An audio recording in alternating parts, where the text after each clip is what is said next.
footsteps behind you as you enter the woods. Night draws back its cape. Light illumines your path. Open your eyes. Listen. Welcome to Dark Softly Tales. Dark stories for dark hearts. I'm Mav Sky. Good evening, and welcome to Your Nightmares, and another episode of your favorite horror storytelling podcast, Dark Softly Tales. I'm your host, Mav, and we will be traveling in dark shadows this evening with a story called Killing Angels. We have met the dangerous old woman through several fairy tales, examined world history to see where these particular archetypes were inspired from. And now we've come full circle to where I want to present to you my story that was inspired by wicked witches and evil stepmothers.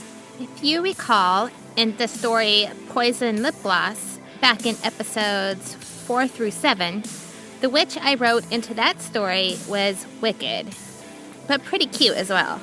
The old wicked woman in this story is not adorable. She doesn't throw cute fits or stamp her feet when something doesn't go her way. No, this dangerous woman is truly frightening in every sense of the word. I can't tell you how long I ran circles around this story, poking Marley with a stick, making sure she wasn't going to bite me as I went through the rewrites of this story, allowing myself to go where the story wanted to. By the way, the name Marley I stole from the name Marlene in the juniper tree. I also have a bird in the story. In the juniper tree, the bird is like a phoenix rising from the ashes.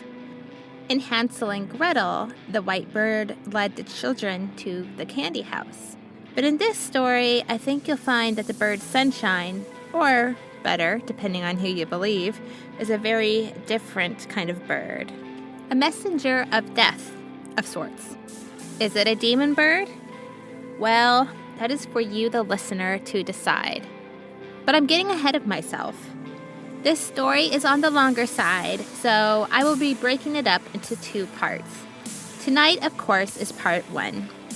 With that said, a little old woman bearing a cranberry cookies awaits us. Don't worry, I got your hand. There's no need for you to be afraid. Is there?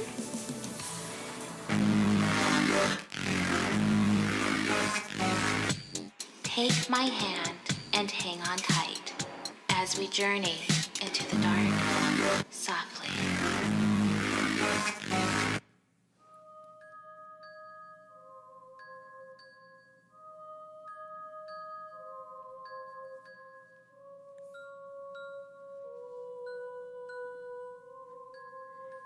Killing Angels by Mav Sky. Marley leaned out the window of her ground floor apartment, tugging a crocheted shawl about her shoulders. According to her son, Jeffrey, most elderly her age, complained of being cold. But not Marley. She was warm-blooded as they come, and she wore the shawl like the wolf wore the night. The living room window opened to a small courtyard the kiddies like to call the park. The park was a yellow patch of grass with a single basketball hoop. It settled along a sidewalk in a busy street. Marley searched the children that ran nilly-willy, singing that annoying rhyme. Hopscotch, graveyard watch, you get what you get, and you get what you got. A grin spread across her cracked lips when Marley spotted the little yellow-haired boy bouncing a ball on the sidewalk. Her tongue flicked out and wetted her mouth, like the big bad wolf might do in an old cartoon when eyeballing the caroling 3 little pigs. Little boy? Huh? He stopped bouncing his ball and walked over the yellow patch of grass. Marley frowned when the dirty little rat stepped on the lower branches of the bush, mostly concealing her window. The branches bloomed tiny blood-red berries, deadly with a terrible scent. Once again, Marley drew her mouth in a grin, revealing sharp yellowed canines. Little boy, where is the little girl who wears the strawberry shortcake shirt? My sister? He shrugged and threw his ball up in the air. Don't know. Marley scanned the park for parents. She only saw the little brats. She leaned closer to the boy. What's her name? He dropped the ball and scratched his nose. Whose name? Your sister's. This caught the boy's attention. Marley recognized the alarm on his face and could practically read the words stranger danger in his eyes. He looked back at the other kids. Marley jumped into recovery mode. Don't mind me, child. I'm just a lonely old woman. She put her shawl on and glanced down. Do you like cookies? He nodded.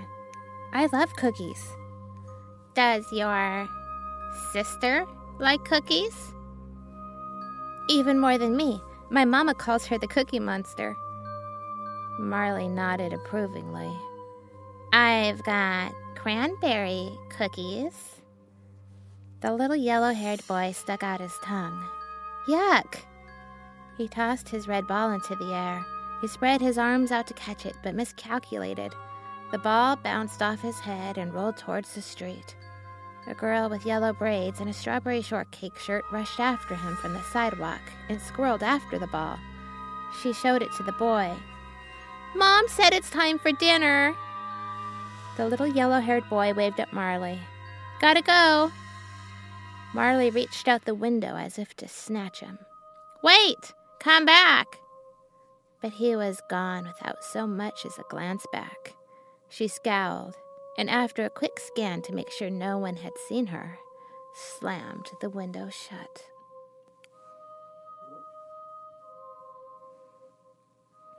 Jeffrey shifted grocery bags to his other hand as he used his key to unlock the door. He tapped the door open with his foot. The heavy door swung wide on the hinge, banging against the wall. There had never been a doorstop.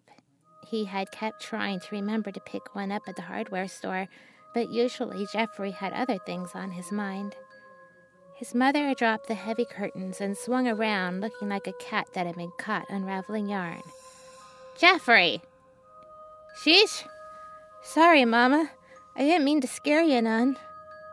He ignored her scowl and stepped into the apartment, shut the door, and made his way to the kitchen.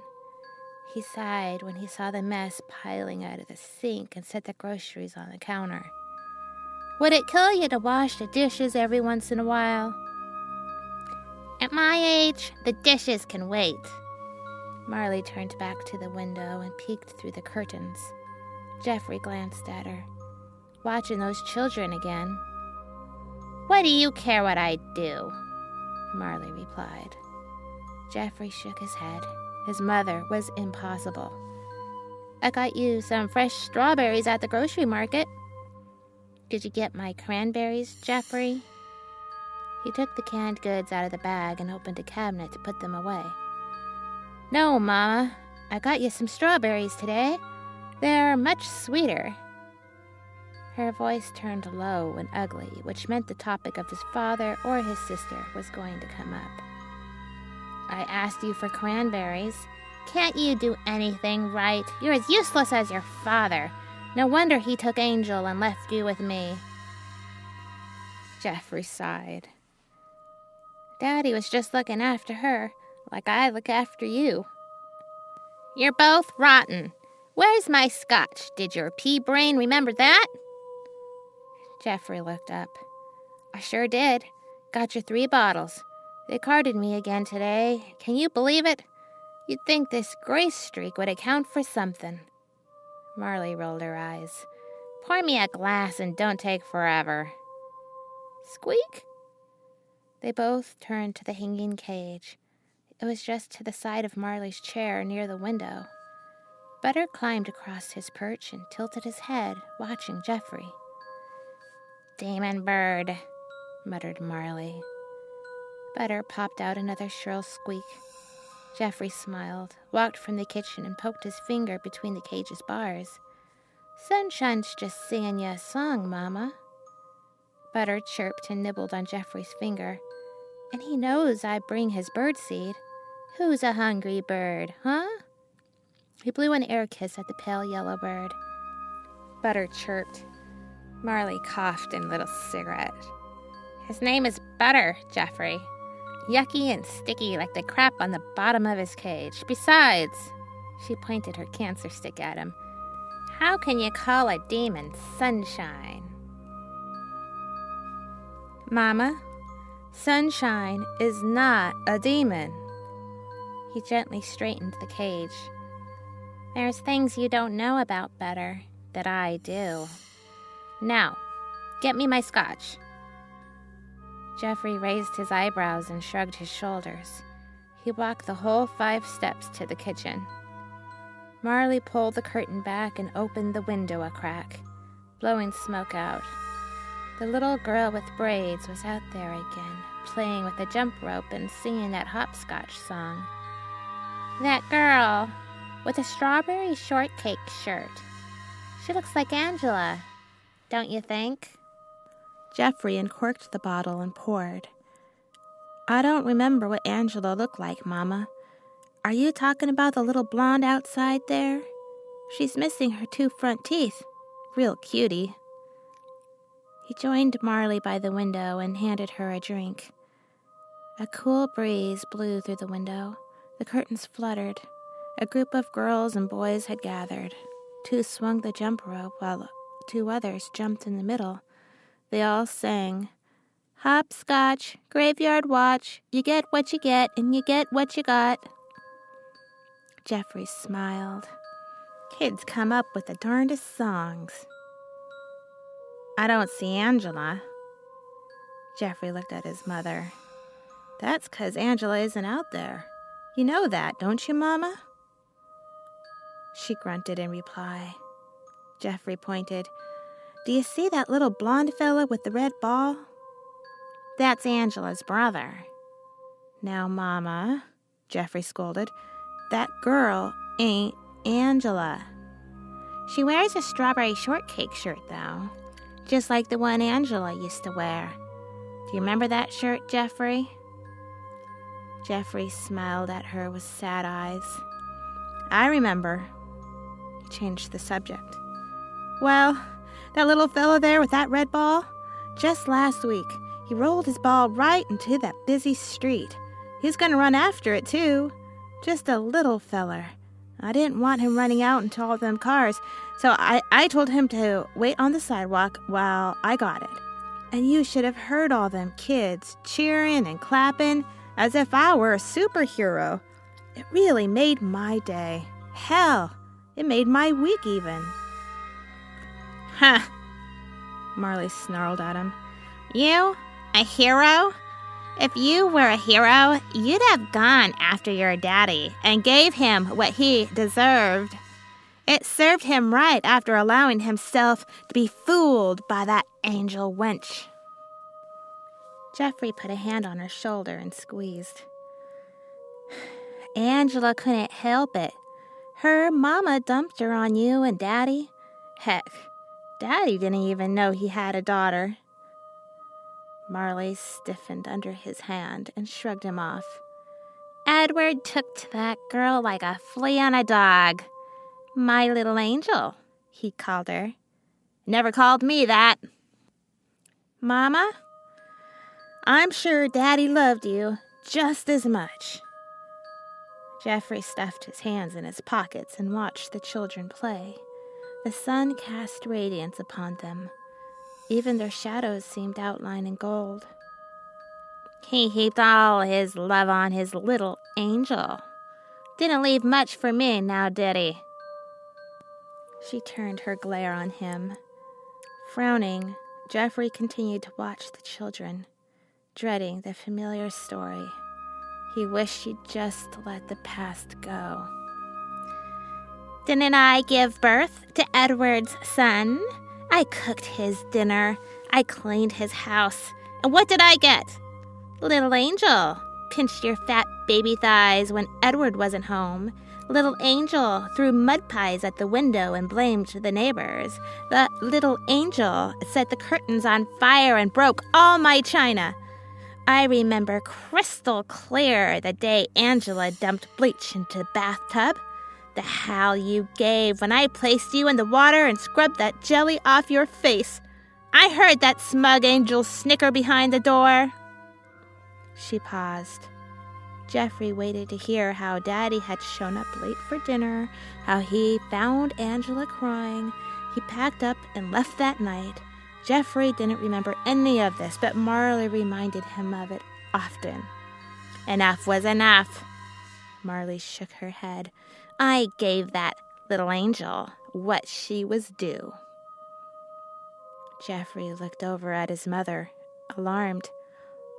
What are you talking about? That little wench. She hated the color red. She wouldn't wear it, touch it, smell it, or eat it. Jeffrey tensed. You've never mentioned that before. Marley smiled. Cranberries. I told her to eat them. If she could give you raw, blistered cheeks from the bleach, then she could eat raw, red cranberries. Marley raised her glass and drank half of its contents. Jeffrey pinched his lips with his hand. He felt cold and damp. Did she eat them, Mama? Marley snarled. That little angel laughed in my face. She raised her glass again, emptied it, and handed it to Jeffrey. I told her I'd cram those berries down her throat if she wouldn't do it herself. She said she'd tell her daddy on me and beg him to leave. Silence. Enough was enough, Jeffrey. She got what she deserved. Jeffrey's heart froze in his chest. Mama, what did you do to her? Doesn't matter what I did. The little wench deserved it.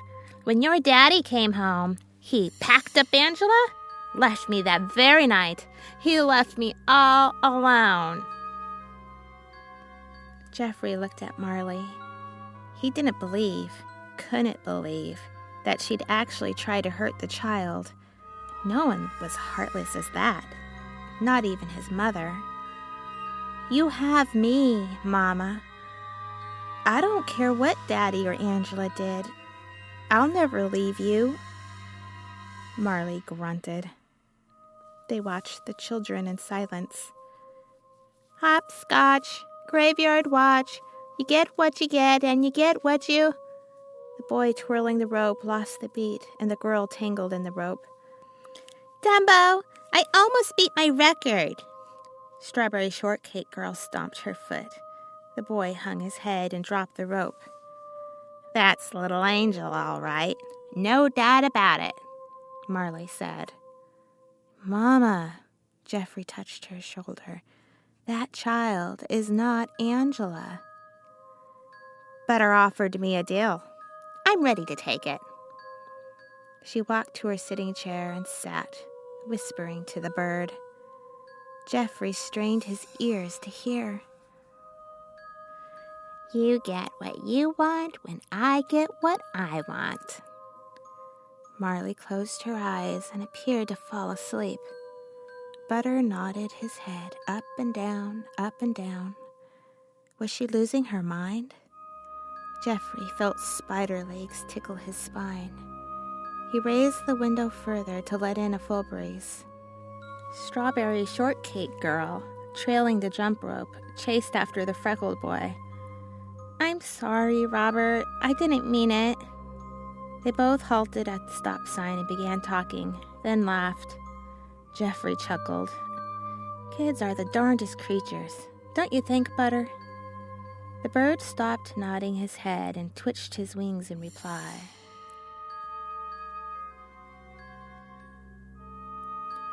Marley leaned out the window. Mama says I'm not supposed to talk to strangers, said the girl with the braids the color of butter.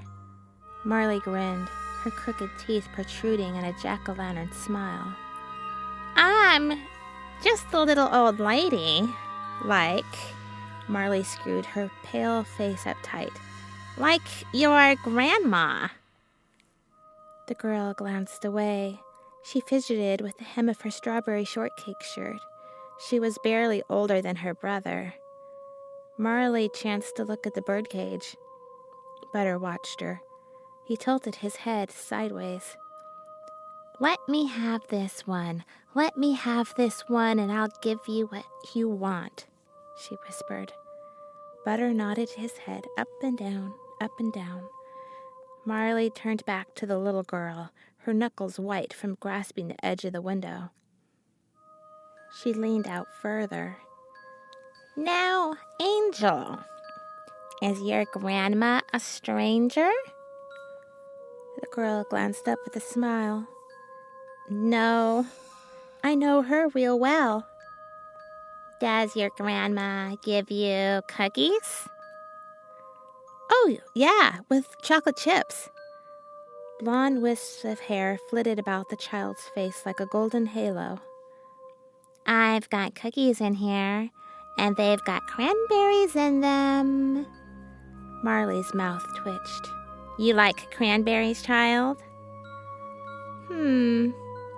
Do they taste like chocolate? Oh, yes, sweetest chocolate. Would you like to try a cookie? And we could talk. Like I was your grandma. Well, Strawberry Shortcake bit her lower lip, then glanced up with big blue eyes. Jeffrey juggled the groceries at the door. The carton of eggs kept threatening to tip out of his arms. Hey, Mama? He knocked on the door with his elbow. Can you get the door? I'm loaded down with groceries. He waited a minute. Mama? She didn't respond. A sickening feeling tightened in his chest, and he hooked the bags all on his left hand as he dove into his pants pocket with his right to retrieve his keys. He slid the key into the lock and tapped the door open with his foot, like he always did. The heavy doors swung open, slamming against the wall. Before the thought of stopping at the hardware store for a doorstop even hit his brain, Jeffrey paused at the threshold. Drawn blinds choked light from the room. Darkness seeped from ceiling to floor. He stood like a shadow, shuttering out the sun from behind him. Silhouettes of furniture loomed like shapely devils with their backs turned. The old clock, dominating the silence, ticked away seconds. Jeffrey took a step back. Shut that damn door! He jumped and felt the urge to turn from the darkness and flee. Dang it, Mama. You scared me. Get in here before the whole world sees. Jeffrey sighed, stepped through the doorway, and shut the door. Dark swallowed him whole.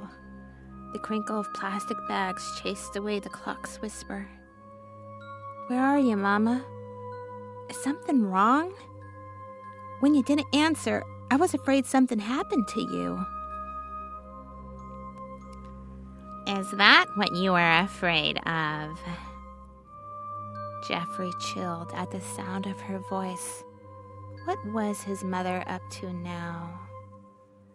As he approached the counter, his right foot slid in something slick like mud. Holy! His legs split in opposite directions. He dropped the bags and grabbed the counter. His right foot slipped again. Cans spun across the linoleum and slapped into cabinets. Catching his balance, Jeffrey watched the head of lettuce roll out of a bag and into the kitchen. It made a soft, whispery ploosh as it hit something. The tingle in Jeffrey's stomach tightened into a pulse. Mama? What is this on the floor? The pulse in his stomach spread to the rest of his body. He could hear his own heartbeat. Squatting, he dipped his finger into the goo and brought it close to his face. The liquid was dark. He sniffed it. Sweet, He brought it to his lips.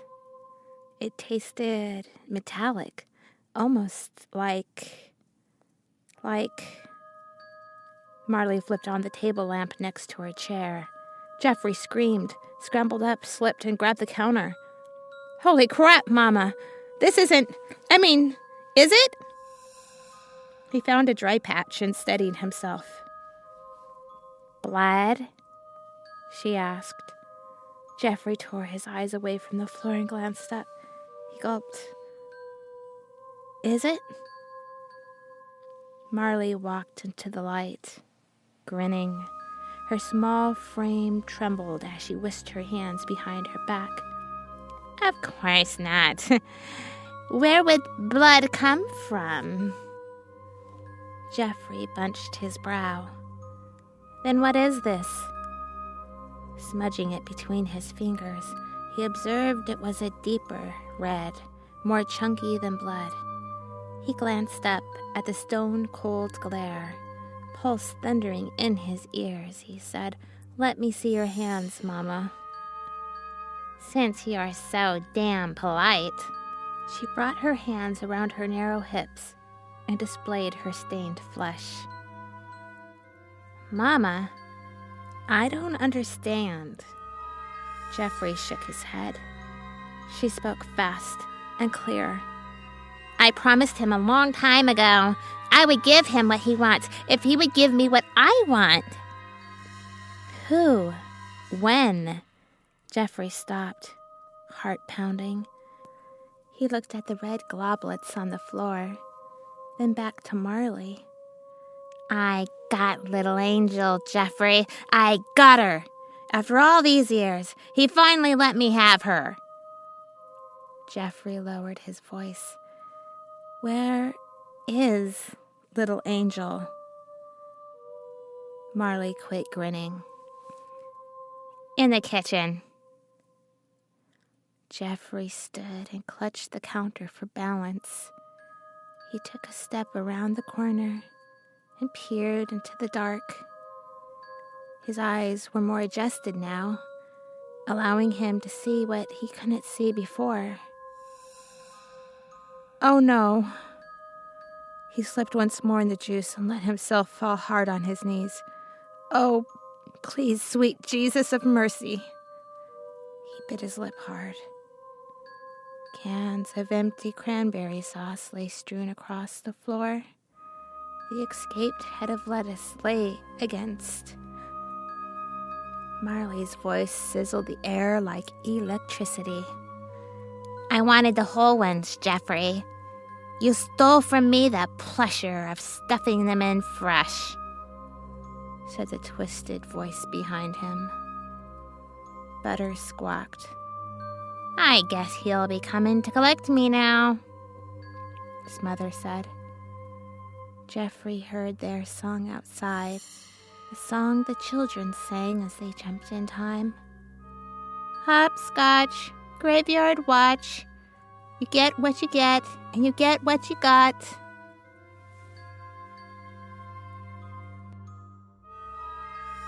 Who likes dark stories? People who have experienced a touch of the dark side. People who are a little wiser to the world. People who like their bones chilled and their spines tingled. People like you and me. It's hard to find a story these days that write on the dark side with a touch of whimsy, humor, and heart. Mavsky spreads her dark wings and solves this problem for you. Head on over to Amazon and type Mavsky's name into the search engine. Mavskye. At Amazon, you'll find her Tales to Chill Your Bones series, Girl Clown Hatchet series, Supergirl series, her cult classic novel, Wanted Single Rose, and, of course, her brand new release, Cold Hangs the Midnight.